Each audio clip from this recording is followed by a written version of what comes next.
Tá no ar mais um Quem Pode Pode, o podcast que tem história para contar. Vocês estão reparando que estamos num estúdio diferente, né? Gente, isso é porque agora temos 2 estúdios, um em Araruama e um aqui no Rio, para sempre proporcionar as melhores entrevistas com as melhores pessoas para vocês. E o meu convidado de hoje, ele é um dos melhores cirurgiões vasculares aqui do Rio de Janeiro, especialista em cirurgia a laser, tem experiência internacional e é um cara super gente fina. Mas, antes de eu falar quem está comigo, se inscreva no nosso canal, ative as notificações e deixe o seu like, porque isso é muito importante para a gente. Roda a vinheta e vem descobrir quem está aqui.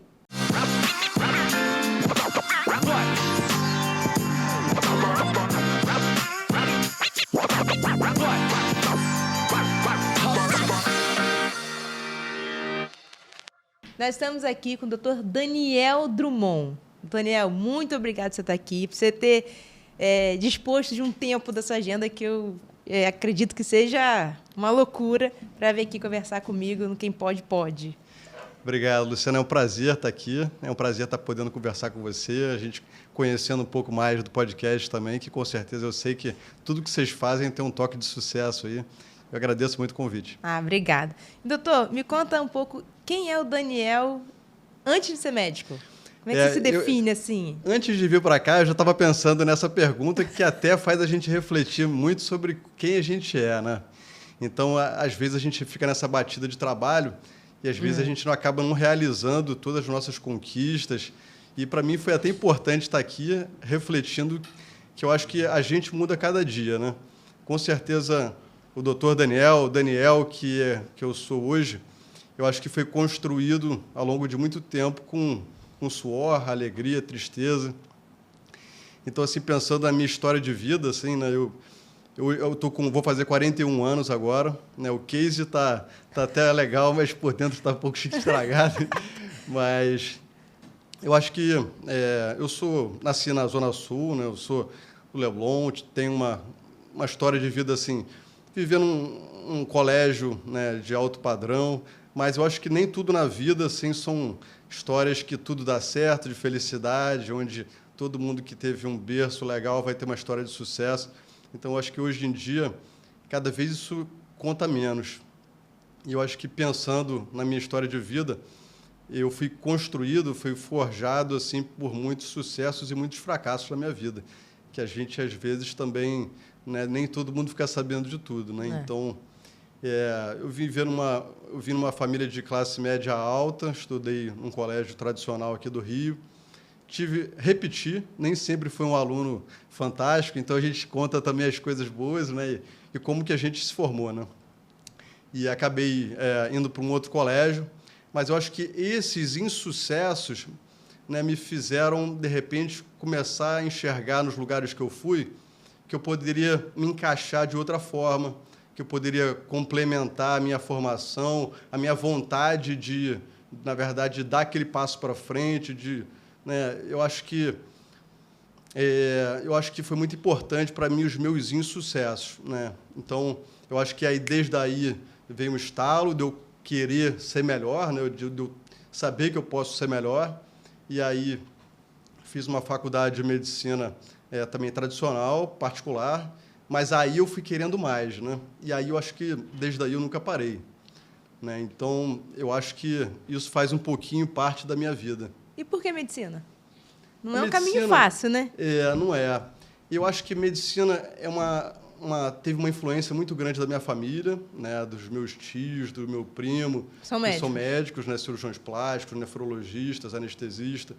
Então, eu acho que isso teve uma relação muito importante na minha vida, mas eu acabei escolhendo a cirurgia vascular sem influência nenhuma, né, por um gosto pessoal, né, assim, desde meu segundo ano de faculdade, eu queria fazer cirurgia vascular, e o que eu acho que, para mim, foi uma atitude muito importante ter iniciado antes, porque, quando eu me formei cirurgião vascular, eu já tinha uma experiência de 10 anos, porque eu fazia, né, estágio em grandes lugares, né, desde tempo de acadêmico. Então, eu acho que, quando a gente quer alguma coisa na vida e a gente se prepara e se posiciona de uma forma, né, quanto mais cedo, né, as coisas acontecem mais rápido, né? Então, o foco é muito importante. Então, você já querendo ser cirurgião vascular, você ia fazendo esses estágios já na área. Você não ficou assim, aleatório? Na verdade, eu fiz muitos estágios também em cardiologia, né, em grandes centros, no Instituto Nacional de Cardiologia e em outros lugares assim importantes aqui no Rio de Janeiro, no Brasil, né? Mas eu sempre com foco já como é que o cardiologista vê o cirurgião vascular, qual é a abordagem no pós-operatório de cirurgia vascular. Então, eu acho que eu já fui vendo também outros pontos que estão relacionados hoje à minha carreira e que me deu uma visão diferenciada, eu acho que também, não na parte cirúrgica, mas na visão do paciente, na visão clínica. Então, para mim, foi muito importante também. Doutor, deixa eu só te dar um presente. Uma canequinha. Você lembrar sempre da gente. Que legal, que legal. Obrigado, pessoal. Bom, vamos lá. Eu vou botar até aqui, ó. Bonito. Tá bom, tá bom? Tá ótimo. E, assim, Legal. as suas formações já ultrapassam os limites do Brasil, né? Sim. Você já estudou Estados Unidos, Itália, Suécia. Qual é o diferencial do ensino médico nesses lugares? Eu acho que a medicina no Brasil ela é extremamente forte, tá? Eu acho que a gente tem fraquezas, né, e virtudes, né? O SUS, apesar de abraçar toda a população, que é uma virtude do Brasil, eu acho que é uma coisa a se festejar, né? Ele carece de muitas coisas. Então, de tecnologia, de investimento em inovação, né? Eu acho que muitas vezes a população não é atendida como deveria, né? E a parte privada, né? Quem tem a sorte de conseguir pagar um plano de saúde hoje em dia, né? Felizmente consegue o atendimento de saúde de topo de linha mundialmente. Isso é verdade. Agora, sim, os centros que são muito grandes lá fora, realmente eles têm um poder de investimento muito grande. A saúde é cara. A saúde é cara para a formação, para material, para estrutura, para a formação de um médico. E isso, acho que os gringos sabem fazer muito bem, né? Eles gastam, investem muito no médico. Hoje em dia, tudo que eu gastei na minha formação foi de investimento próprio, pessoal, né? E então, na minha vida, assim, de minha carreira de médico, né? Então, eu tenho 15 anos de formado, todos os cursos, todas as viagens, tudo que eu fiz, fui eu que paguei, né? Então, isso o americano faz muito bem. Para você ter uma ideia, assim, em Cleveland, na Cleveland Clinic, Mayo Clinic, né, que são os maiores hospitais do mundo, onde eu passei por lá, são 42 prédios, né, de hospital com centros de inovação, centros de pesquisa. Isso realmente falta muito aqui. Então, lá se faz uma medicina de ponta, aqui nós temos médicos de ponta. Eu acredito que seja isso. E falta aqui, então, falta poder de investimento, né? Falta no país. Do país, né? Para poder apoiar os pesquisadores que fazem um excelente trabalho com o que tem aqui, né? Mas acredito que lá o poder de investimento atrai gente do mundo inteiro, né? Para poder apoiar essas pesquisas e a medicina de alta qualidade, né? E você já imaginava, assim, ser um dos melhores cirurgiões vasculares do Rio? Passava isso? Olha, eu sempre busquei, na verdade, estar sempre perto dos melhores. Eu acho que isso é muito importante na sua formação, né? Na verdade, em tudo que você faz, né? Então, sempre eu gosto de coisa boa. Eu acho que é muito importante a gente não ter vergonha de gostar de coisa boa, né? Seja, né, do seu iPad, né? Seja... Isso é ótimo, né? Quando você se acomoda com a coisa ruim, eu acho péssimo. Isso te limita, isso, na verdade, vai te acomodando na vida em certas coisas que não são legais. Então, é diferente de ostentação para mim, Sim. Entendeu? Então, para mim, quem é bom naquilo, eu vou atrás disso. Isso me fez sempre estar junto ali com os melhores, né? Eu acredito que tenha um papel muito importante na minha formação, no meu mentor, onde eu fiz estágio de cirurgia vascular e residência em cirurgia vascular, que é o Arno, que é um expoente no Brasil e no mundo inteiro. Então, isso joga o sarrafo para cima, né? Então, e você já sabe como são as rotinas dos melhores, você acaba, né, ficando para cima, né? Então, você se espelha, né? Espelho dos melhores. Eu me espelho quando você anda com o leão, né, é diferente que você anda com um gatinho, né? Então, você anda, na verdade, com quem tem a visão, né, de vencedor, né? Eu acho que... É diferente. É diferente. A visão é diferente, aí a vida se torna diferente. Eu acho que isso, você começa a pensar na frente. Tem as pessoas que fazem, tem as pessoas que copiam. quando você anda com os que fazem, né, você sempre vai estar pensando em criar coisas novas, vendo oportunidades novas. Quando você anda com quem copia, na verdade, você sempre vai estar atrás. Então, eu sempre gostei de estar... Quando eu vejo uma pessoa interessante, uma pessoa que pode me ensinar, eu tenho uma vontade muito grande assim, de aprender, né? Então, até hoje, eu nunca deixei de fazer curso. Todos os meus anos da minha vida, eu tento fazer curso.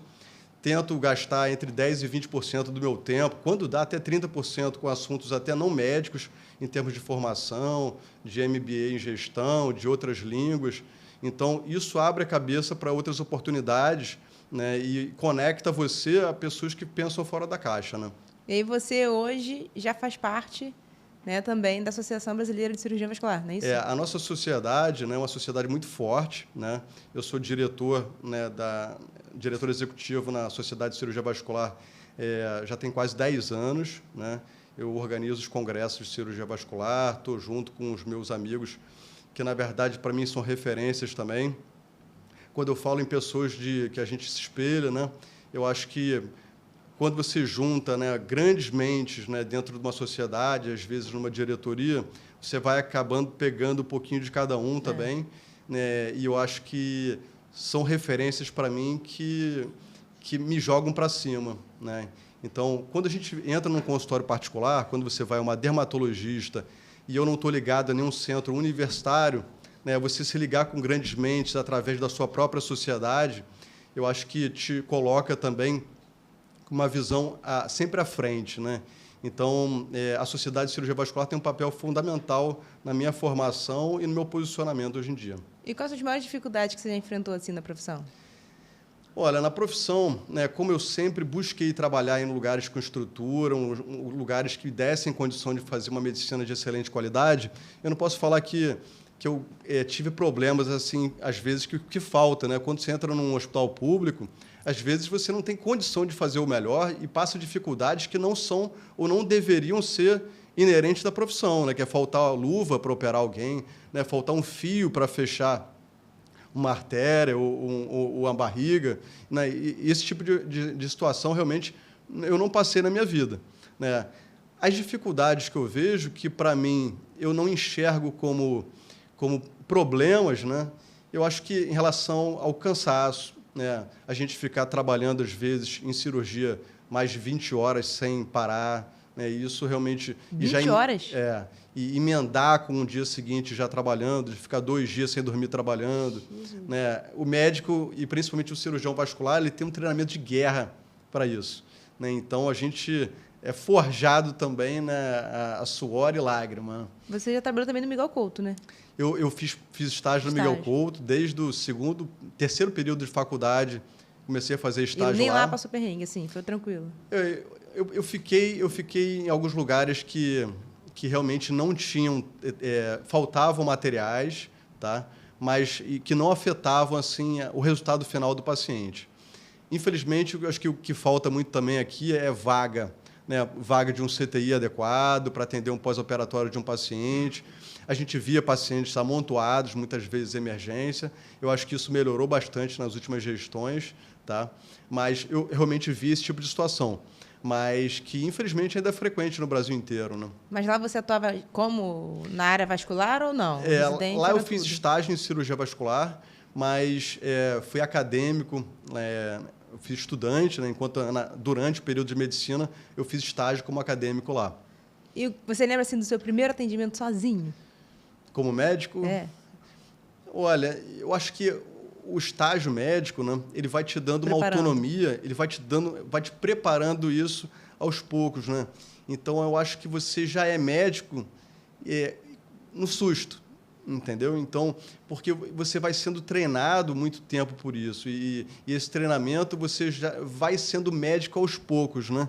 Vai se tornando. E vai se tornando médico aos poucos, isso não termina nunca, né?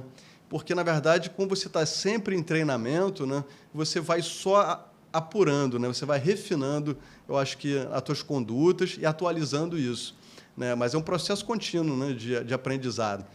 Eu lembro algumas situações, a primeira punção profunda, né? Então, quando a gente coloca um catéter para um paciente que não tem veia, às vezes, para botar soro, Então, a gente coloca esse catéter. Eu lembro de muitos mestres que me ensinaram a fazer procedimentos. Então, primeiros grandes procedimentos eu lembro, né? Então, são coisas que são gratificantes porque são tijolinhos que são colocados, né? Então, eu tenho essas lembranças, sim. Eu fiquei curiosa de uma cirurgia de 20 horas. De quê? Existem cirurgias de altíssima complexidade, né, que a gente tem, né? Eu trato da parte circulatória, né? Sim. Então, resumão rápido para quem está escutando, né? O coração é uma bomba, que é tudo a fita de músculo, que quando contrai, empurra o sangue para frente. Sim. Vai para frente por um encanamento que são as artérias, né? Essas artérias pulsam, que elas levam o sangue oxigenado também que veio dos pulmões e vai oxigenar o corpo inteiro. E o sangue retorna para o coração, porque a circulação ela circula, né? Então ela volta pelas veias. As artérias, né, por causa principalmente de pressão, glicose, colesterol, né, cigarro, ou elas se dilatam, que podem formar os aneurismas, ou elas vão entupindo, assim como o encanamento de uma casa, né? Então ela pode se entupir num processo que se chama aterosclerose.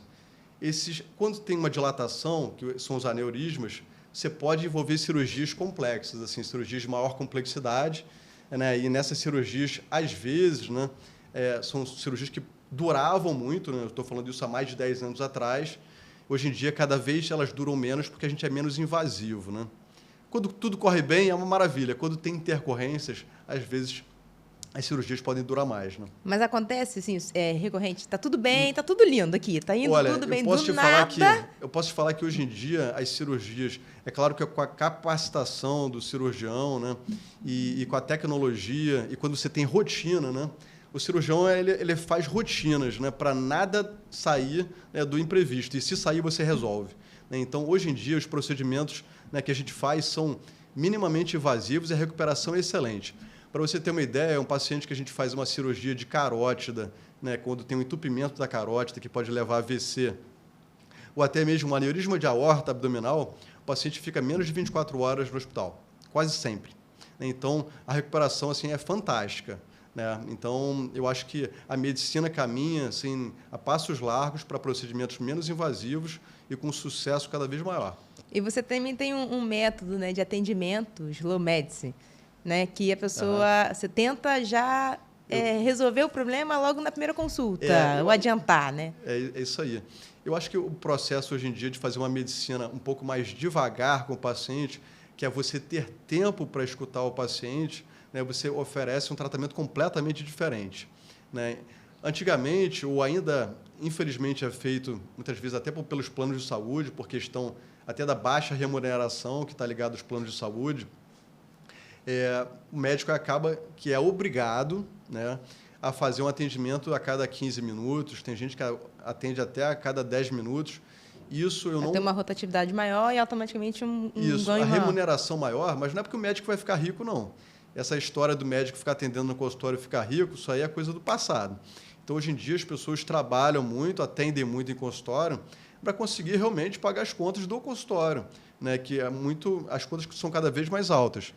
Então, atualmente, você oferecer um serviço diferenciado, onde você tem tempo para escutar o paciente, para examinar o paciente, você mesmo fazer os exames complementares, onde você mesma possa ver o que você vai tratar e se você vai tratar, né?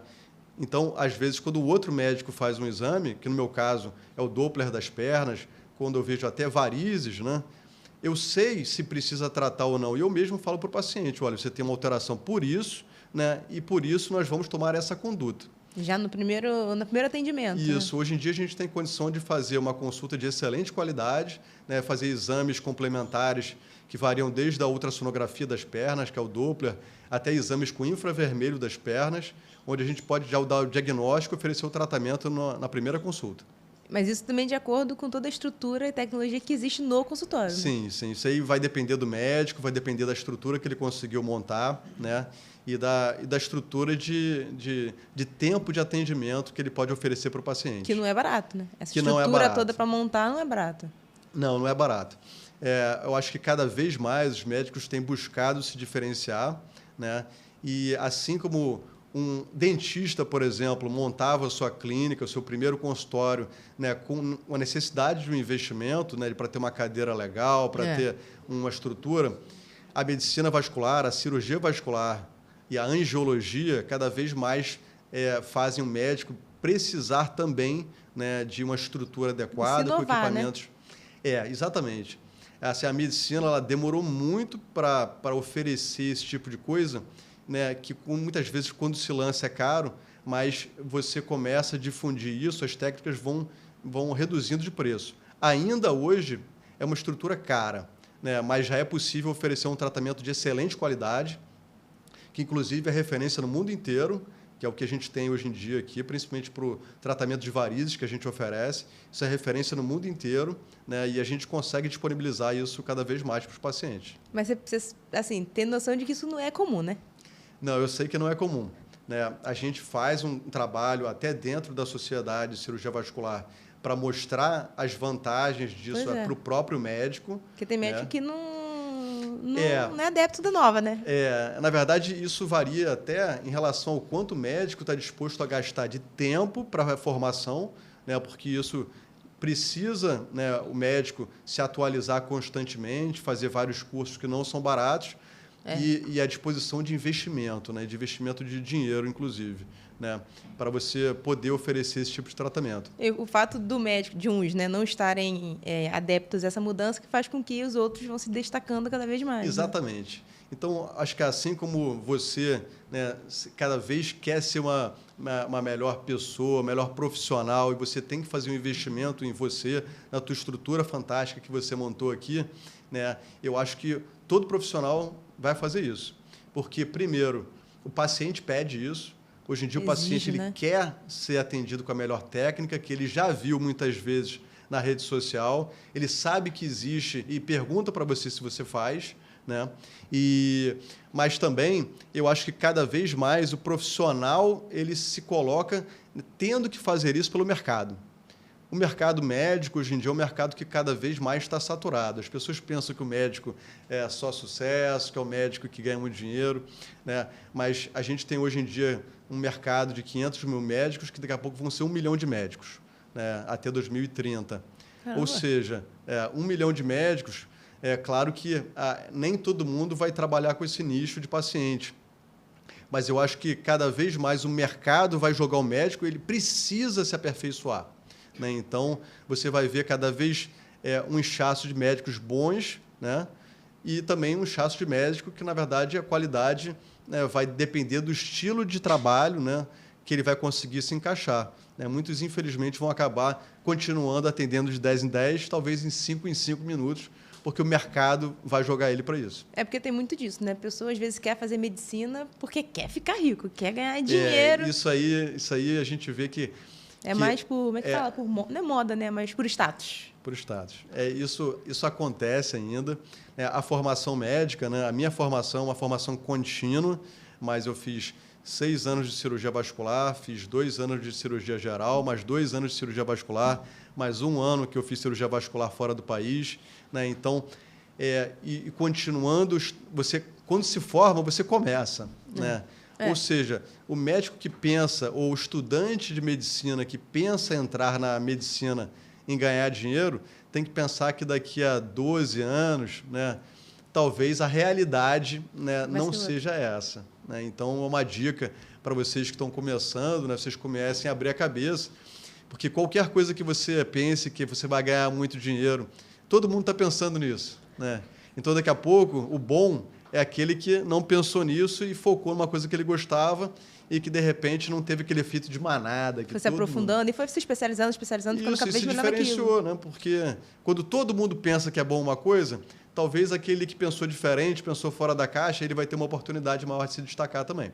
Então, ou você é muito bom numa coisa e segue fielmente assim, né? Eu, na medicina, eu não paro nunca de estudar, eu tento sempre me aperfeiçoar, isso me faz ficar sempre na ponta, né? Mas eu acho que é possível também a pessoa pensar nisso em outras áreas que às vezes são menos procuradas e vão ter mais oportunidade também. E você também é referência em cirurgias a laser. Como é que funciona? Então, vamos lá. as técnicas a laser mudaram muito, né, o tratamento de varizes. O tratamento de varizes, para você ver, é a mesma técnica há 2.000 anos, que é o tratamento que se fazia com uma incisão, né, e onde a gente puxava ele com uma agulha. No início era um gancho. 2.000 anos lá atrás, né, no tempo dos romanos, eles faziam um gancho e entortavam um gancho. O que se fez nos últimos 50 anos, 60 anos, foi pegar uma agulha de crochê que vendia no armarinho, né, e puxar a sua veia com aquilo. Foi o que mudou em 2.000 anos. Então, precisou a cirurgia de varizes, que eu estou falando daquelas varizes grossas, né? Sim. Né?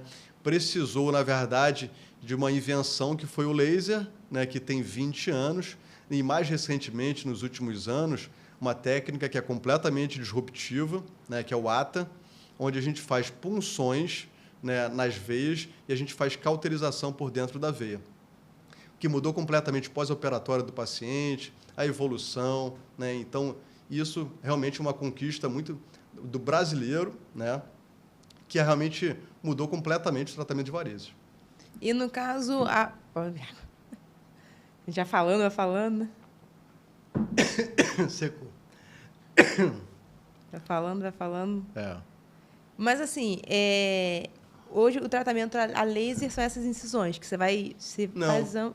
Na verdade, a gente não faz mais incisões, né? O que a gente faz quando você tem um paciente com aquelas varizes grossas... Já está dilatado? Quando já está dilatado... Está tudo ruim.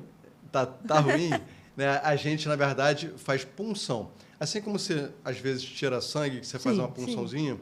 Então a gente vai com uma punção, ou seja, não tem bisturi, não tem mais corte.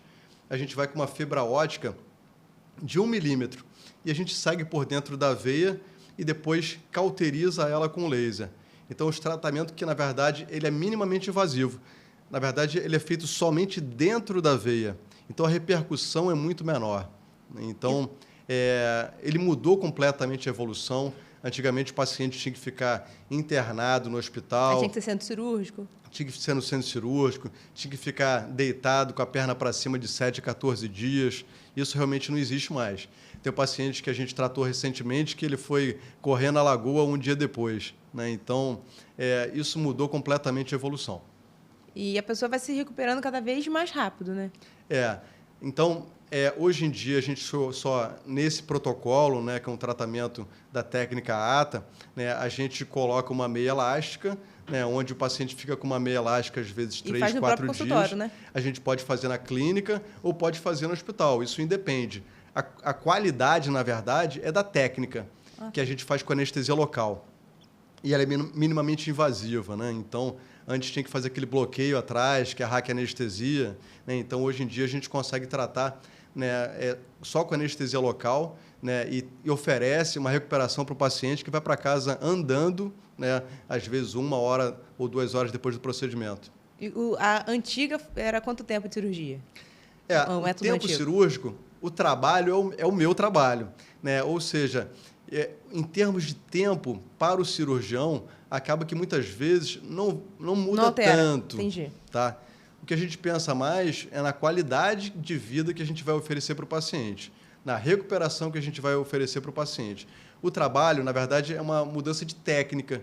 Então, a minha atenção hoje em dia, o meu preparo é para saber puncionar muito bem, é para saber as técnicas de ultrassonografia muito bem, é para entender como é que funciona a circulação muito bem. Tá? Então, isso é completamente diferente de quando eu tinha que saber, né, fazer as incisões, os cortes e puxar, né, com o ganchinho. A nossa visão, né, do tratamento e da doença mudou, né? Mas para o paciente, com certeza, é muito melhor.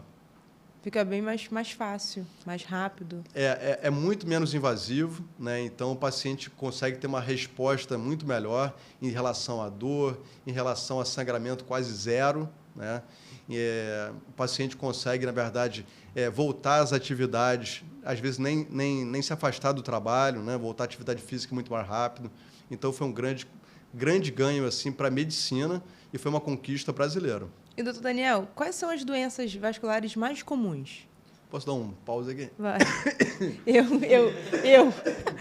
tô se pagando, tô sendo pagando. Tem que ser cagado.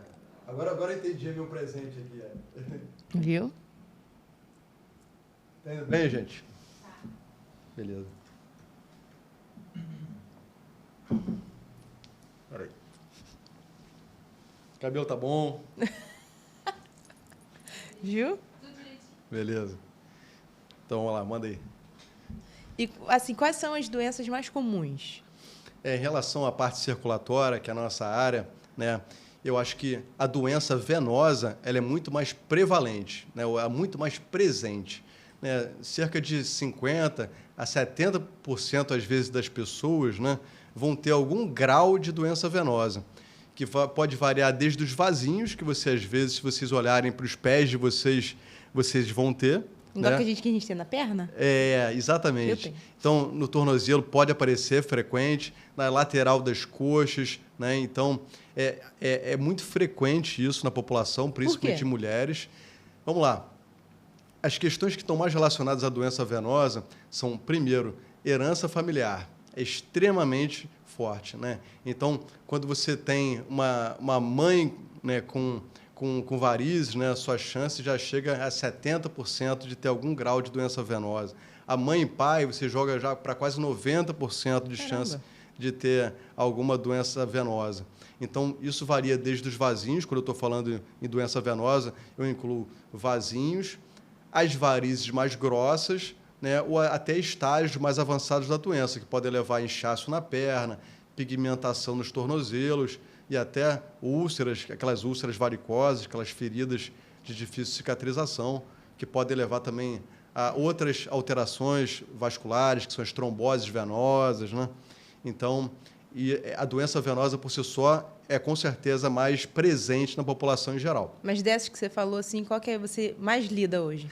Hoje em dia, né, a doença dos vasinhos, né, que são aqueles microvasos, é muito frequente no consultório, né?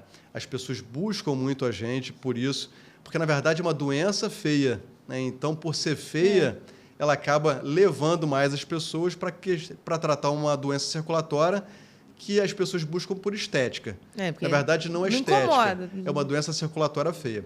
Incomodar, muitas vezes, pode incomodar, sim. Ela pode estar relacionada à sensação de peso, cansaço nas pernas no final do dia. Mesmo os pequenos vasos? Sim, sim. Então, quando você vê o pequeno vaso, a gente tem que pensar também que esses vasos estão sendo nutridos por outras veias, na maior parte das vezes. Então, por isso que hoje em dia, a gente usa uma luz, que é um infravermelho, que a gente consegue enxergar debaixo da pele quem está nutrindo esses vasos. E muitas vezes essas veias nutridoras elas estão relacionadas à sensação de peso e cansaço das pernas. E aí, nesse caso, qual é o tratamento? Hoje em dia, a gente tem outra técnica também, que é referência no mundo inteiro, que também é brasileira, que se chama CLACS, que é a junção de laser transdérmico com a escleroterapia, a aplicação que as pessoas conhecem. Então, essa técnica... Tal da espuma? A espuma é uma outra técnica, tá? A espuma, ela... Deixa eu só... O CLACS, então, da junção de laser transdérmico e as aplicações, a gente consegue eliminar a necessidade de 86% de cirurgias que se faziam para esse tipo de caso. Então, antigamente, tinha que fazer o tratamento cirúrgico das veias nutridoras e depois fazer a aplicação. Hoje em dia, com essa técnica, a gente faz tudo na clínica, né, e resolve logo do paciente o problema do paciente muito mais rápido. E dói? O laser transdérmico incomoda, né? E a aplicação para muitas pessoas também. As diferenças são que a gente usa um jato de ar gelado, que ele vai até menos 20, né? Ou seja, ele joga um ar gelado, né, que faz uma analgesia na pele. Mas hoje em dia a gente também tem na clínica uma máscara, né, com óxido nitroso, que é um gás que te dá uma sensação de prazer, assim, uma sensação, né, que tira a ansiedade do paciente, para as pessoas que têm ou desconforto por causa do laser ou da aplicação, ou às vezes fobia, medo de agulha também. Então a gente consegue oferecer tratamento mesmo para as pessoas, né, que não conseguiam fazer tratamento por causa dessas coisas. Então, e esse caso são para os vasinhos, para aqueles fininhos, né? Aquelas coisas que ficam superficiais. Isso. E aí a espuma? Então, a espuma ela é recomendada principalmente para veias, né, que são um pouco maiores, que são as varizes. Tá? Que não faz a pulsão. Então, não entra nisso. Então, vamos lá. De técnicas que a gente tem para o tratamento das varizes. Né? A gente ainda tem as aplicações convencionais. Essas, na verdade, ainda são usadas. Tá?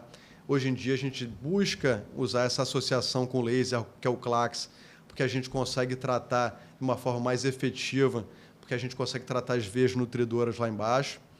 A espuma densa é outra técnica. Então, qual é a virtude dela? É que muitas vezes, principalmente quando a gente está falando em saúde pública, né, a gente consegue tratar pacientes que não conseguem tratamentos mais modernos ou que não conseguem acesso a uma cirurgia de varizes convencional.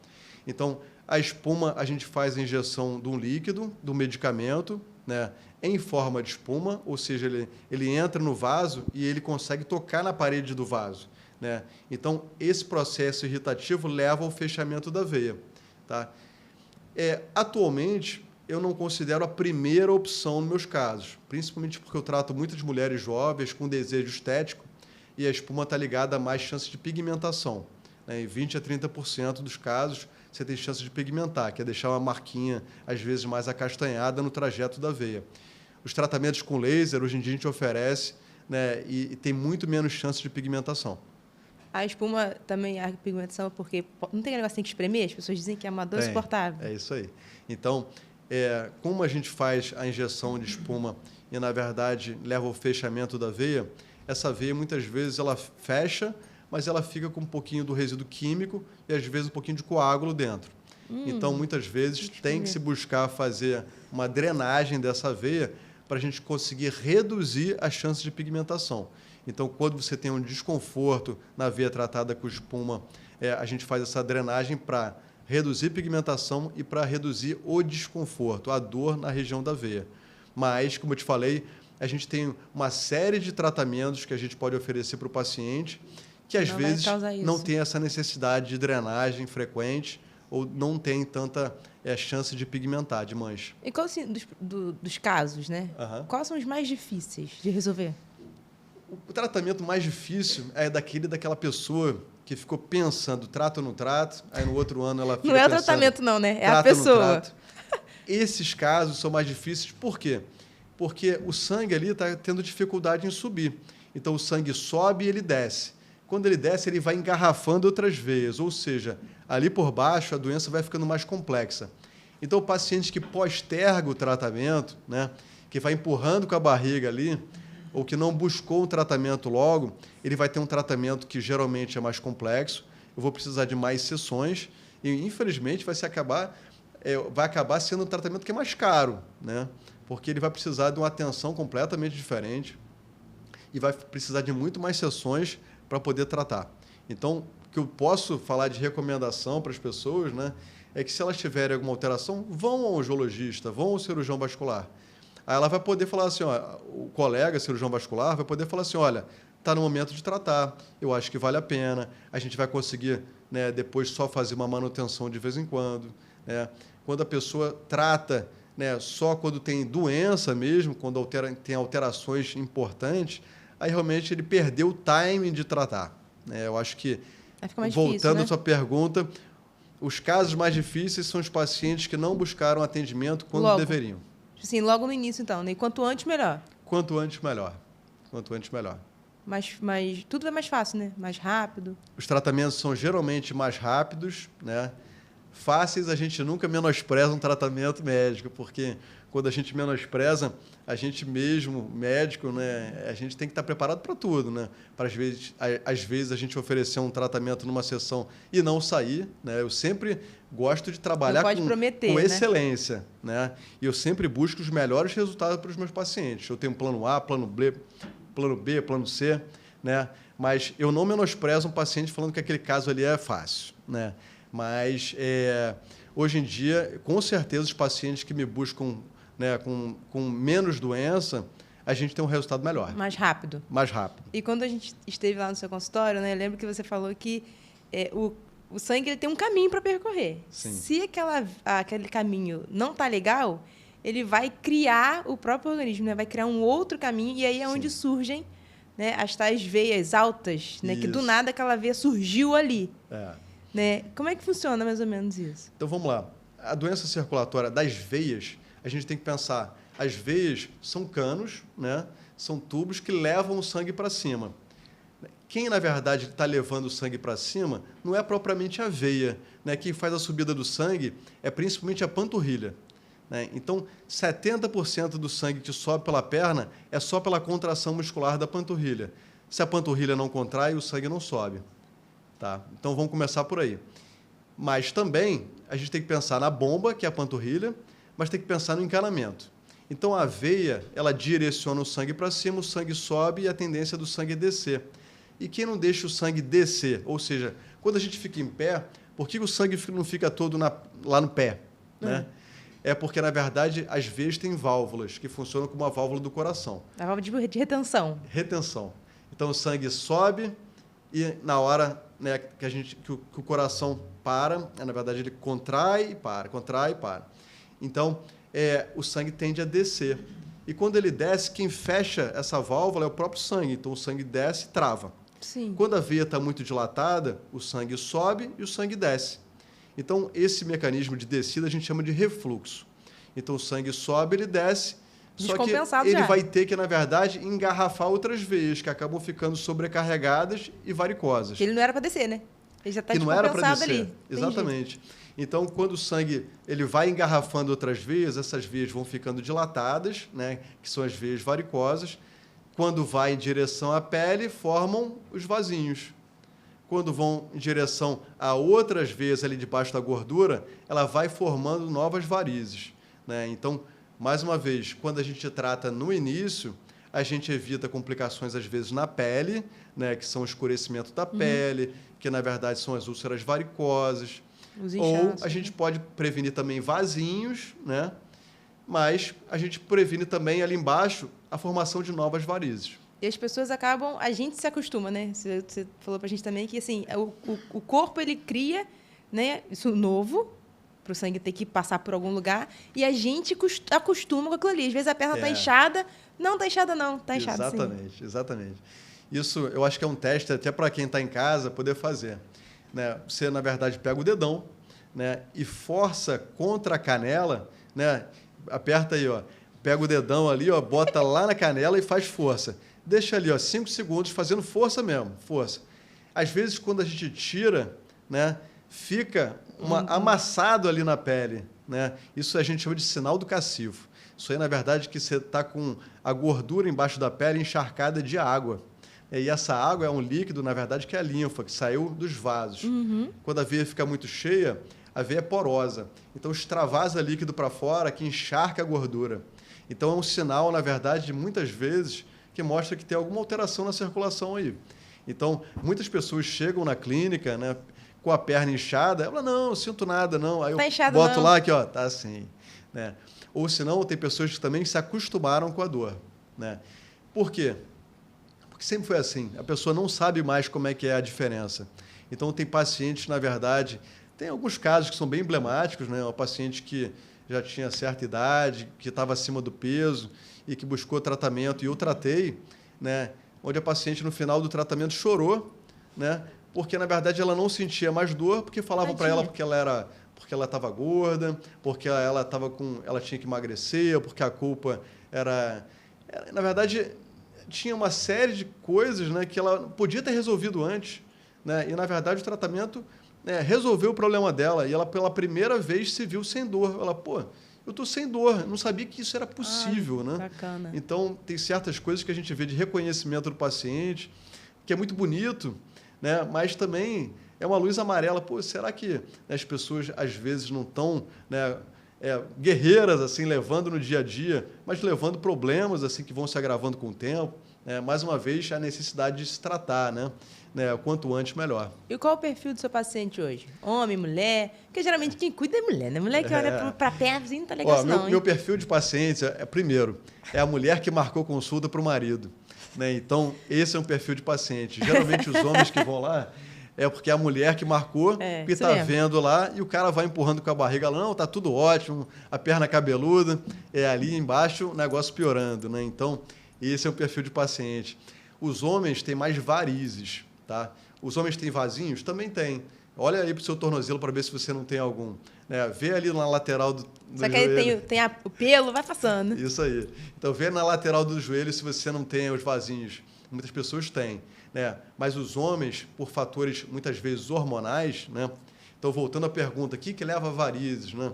Fatores hereditários, né? Que a gente começou a falar, fatores hormonais, né? Sedentarismo, obesidade, gestações, né? Geralmente 2 ou mais gestações aumenta muito as chances de vasinhos e varizes, né? Terapia de hormônios, né? No caso, pílulas anticoncepcionais podem ser gatilhos. Então, tem uma série de coisas que podem dar aquela fagulha, né? Para a doença venosa avançar. Vamos lá. As mulheres têm mais vasinhos. Então, outro perfil de paciente que busca bastante lá a clínica, né, são as mulheres com fatores hormonais que levam a vasinhos, principalmente em laterais de coxa, né, laterais de joelho e tornozelo. Então, os fatores que estão relacionados também à gestação, aos hormônios femininos, né, muitas vezes à falta de uma atividade física regular, isso leva à formação de vasinhos. E os homens são as mulheres que marcam os homens irem. Isso aí. A maioria, então, né? A mulher busca mais com queixa de sensação de peso e cansaço, né, que muitas vezes é agravada até no período, né, menstrual, né, e mais buscando também uma questão estética muito importante. Né, ela se incomoda muito de não poder usar uma saia, de às vezes não ir a uma praia, não frequentar uma praia. Né, então, a mulher tem esse perfil, né, ela busca muito por isso. O homem, na verdade, busca quando tem mais casos avançados, infelizmente, né, com varizes mais grossas, quando já está incomodando ele mesmo, né? Quando já está causando doença mesmo, tá? Uma doença mais avançada. E a doença tem vários níveis, né? Isso. Tem de estágios, né? De 1 a 6, não é isso? Na verdade, ele vai até do 0 ao 6. Do 0 ao 6. O paciente que a gente chama, né, do estágio 0 é aquele que você de repente, que está em casa, né, que tem aquela sensação de peso e cansaço na perna, mas eu olho para a perna e não vejo nada. Né? Então, muitas vezes, você já pode ter alguma alteração circulatória. Tá? O estágio 1, a gente chama dos vasinhos, né? Dos microvasos. Né? Então, eles também podem estar relacionados à sensação de peso e cansaço, que muitas vezes, se você tratar isso, você muitas vezes resolve o problema. Né? O estágio 2 são das varizes, são das veias mais grossas. O estágio 3 é inchaço na perna, né? Às vezes que vai piorando ao longo do dia. O estágio 4 é pigmentação, o tornozelo que fica mais acastanhado. E os 5 e 6 estão relacionados às úlceras varicosas. São as feridas perto do tornozelo. São aquelas pessoas, infelizmente, que a gente vê na saúde pública que ficam nos sinais com as ataduras enroladas ali no tornozelo. Então, quem não trata pode chegar a isso. Cerca de 3% dos casos chegam à úlcera varicosa. E você fala muito do exercício físico, né? Sim. Isso, acho que todo mundo tem noção, mas falta vergonha na cara mesmo de ter que fazer.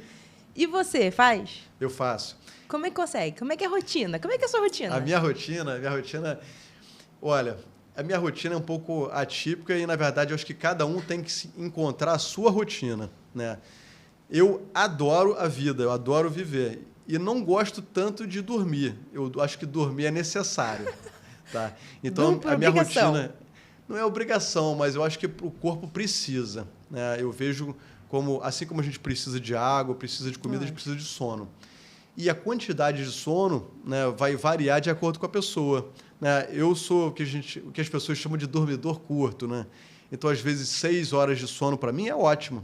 Né? Então, geralmente eu acordo 5 horas da manhã, né? Então, já leio alguma coisa, eu vou nadar de 6 às 7, depois malho, vou para a academia, aí, às vezes levo meu filho para a escola às 8, né? E aí depois já vou para a clínica. Né? Então, mas cada um vai adaptar a rotina. Eu sei que muitas pessoas têm que acordar cedo para ir pegar o ônibus, demora 2 horas, né, de transporte, mas se de repente você largar, saltar do ônibus 2 pontos antes, né, e fizesse sua atividade física, sua caminhada, né, andando na ida e na volta, talvez você já fez sua atividade física. Então, eu acho que a atividade física não só é fundamental, né, como ela devia ser praticamente obrigatória. Por quê? Porque, na verdade, o corpo é uma máquina que precisa de uma manutenção e que, infelizmente, se a gente não trabalha com as dobradiças, com nossas articulações, a gente vai enferrujando. Só para você ter uma ideia, a gente perde 1% da nossa massa muscular por ano, né, depois dos 30 anos. Então, isso, se você não fizer atividade de hipertrofia, que é musculação, né, e comer proteína, né, e botar proteína para dentro, você vai perder massa muscular. Então, isso é fundamental, como a gente estava falando, para o bombeamento do sangue, para a subida do sangue, principalmente para a panturrilha. Aí quem não gosta de malhar a panturrilha, o ideal é malhar a panturrilha para o sangue subir melhor, para você ter menos sintomas, ter menos agravamento da doença venosa. Mas para a sua vida, para a sua postura, até para como você se posiciona com os seus problemas, né?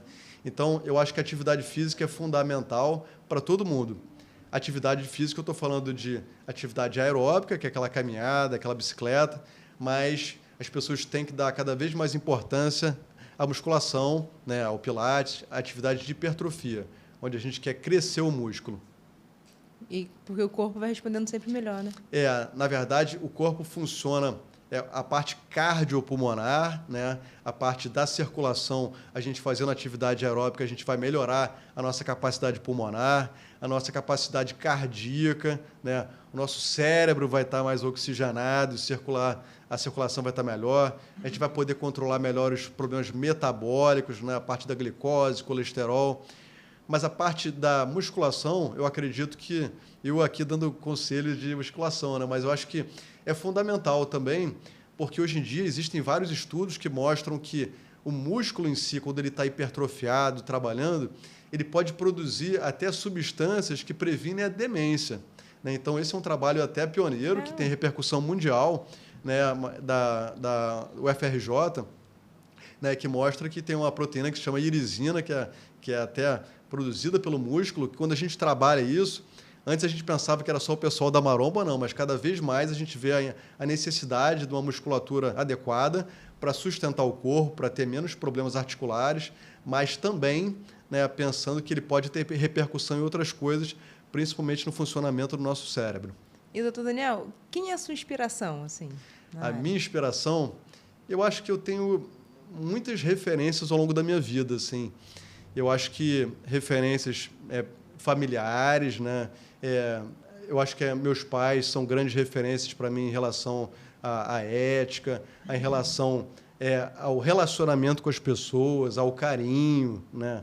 Eu acho que isso são coisas que essas referências muitas vezes vêm de berço e têm que ser valorizadas por todo mundo, né? Se as pessoas soubessem valorizar o quanto que é bom você ser gentil, né? Você dar bom dia.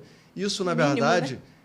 que é o mínimo, mas que, na verdade, pode te abrir tantas portas pessoais e profissionais, né? E que eu acredito que esteja até relacionado ao meu sucesso, né? Na minha vida, na minha relação, né? Dentro da sociedade, dentro com meus pacientes, né? É você gostar de gente, né?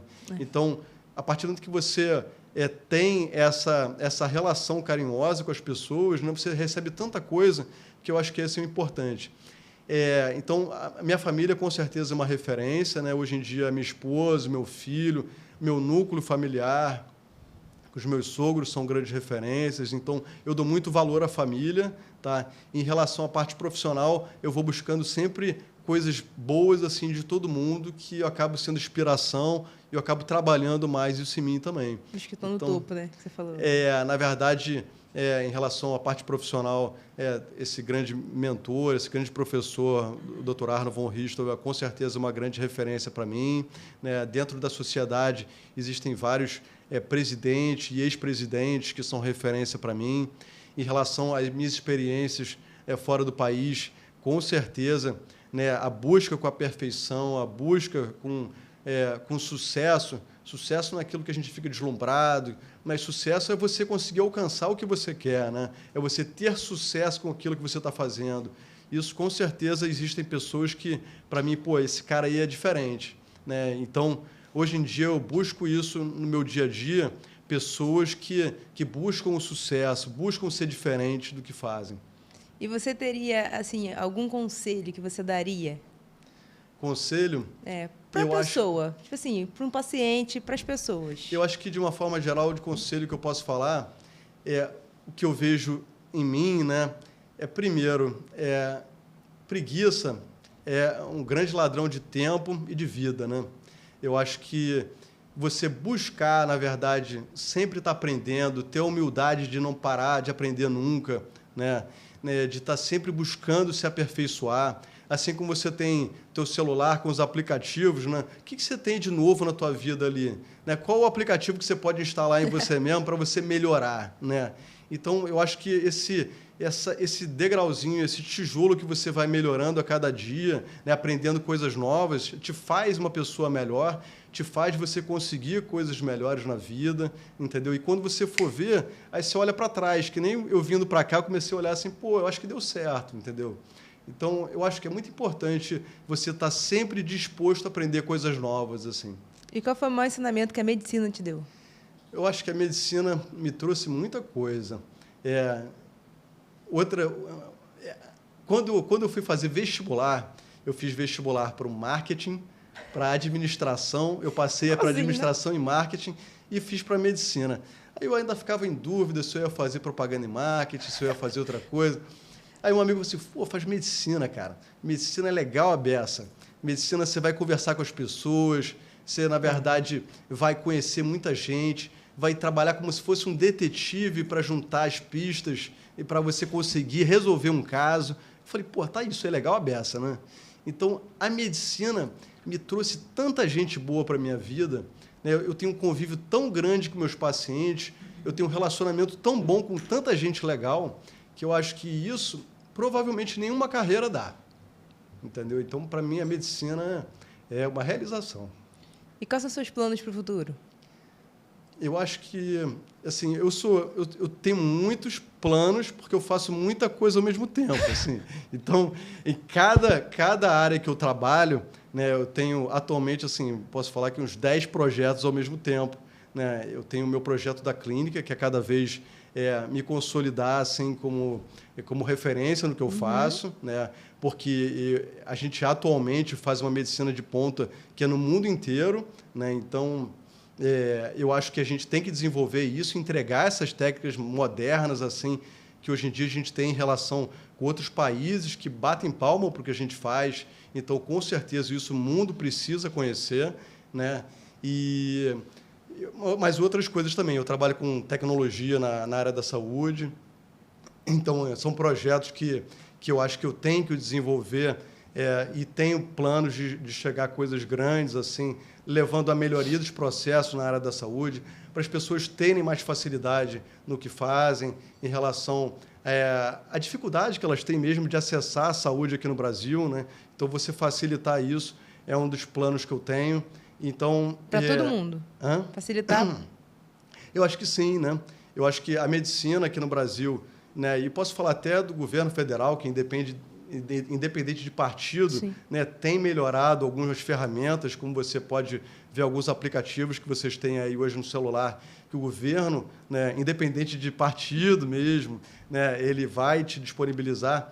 Eu acho que a gente está construindo uma tecnologia, né, na saúde aqui no Brasil, né, que vai gerar uma melhoria da qualidade do atendimento da pessoa e uma facilidade maior para a pessoa, na verdade, poder usufruir de certas coisas, né, para ter uma condição de, finalmente, uma medicina mais democrática, né? E, doutor Daniel, onde o pessoal te acha? Como é que te acha? Rede social? Onde é o consultório? A minha clínica fica na Barra, tá? Eu tenho o meu Instagram, que é dr.daniel.drummond, tá? E pode me encontrar também Drummond com 2 M's, né? Então, vamos lá. dr.daniel.drummond, D-R-U-M-M de Maria, né? O-N de navio, D de dado. Drummond, né? E tem meu site também, que é www.danieldrummond, drdaniel.drummond.com.br ou clinicadanieldrummond.com.br.